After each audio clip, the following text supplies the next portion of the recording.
ٹنڈوجام हैदराबाद ताल के ॿेहाड़ी जे कारोबारी ऐं ज़रिए लिहाज़ खां मालामाल यूनियन काउंसिल टिंडोक़ेसर में गुज़िरियल 5 ॾहाकनि खां पीपल्स पार्टी MQM नवाज़ लीग ऐं हाणे वरी PTI सियासी लिहाज़ खां हाकमियत कंदी रही आहे,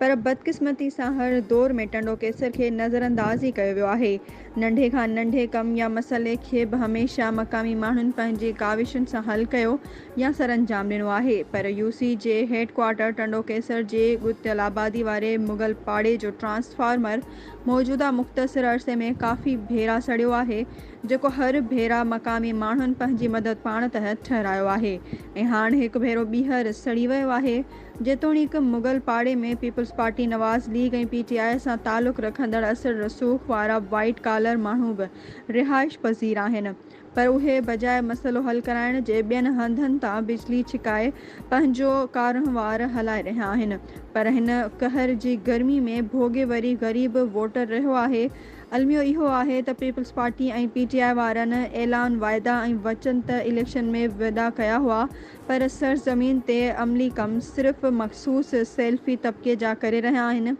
उन समूरे सूरतहाल जी ज़िम्मेवारी तकमा चूंड विढ़ंदड़ सभिनी पार्टियुनि जे मुफ़ाद परस्त उम्मीदवारनि ते आइद थिए थी, पर उहे कंहिं बि सूरत पंहिंजूं ज़िम्मेवारियूं निभाइण लाइ तयारु नाहिनि।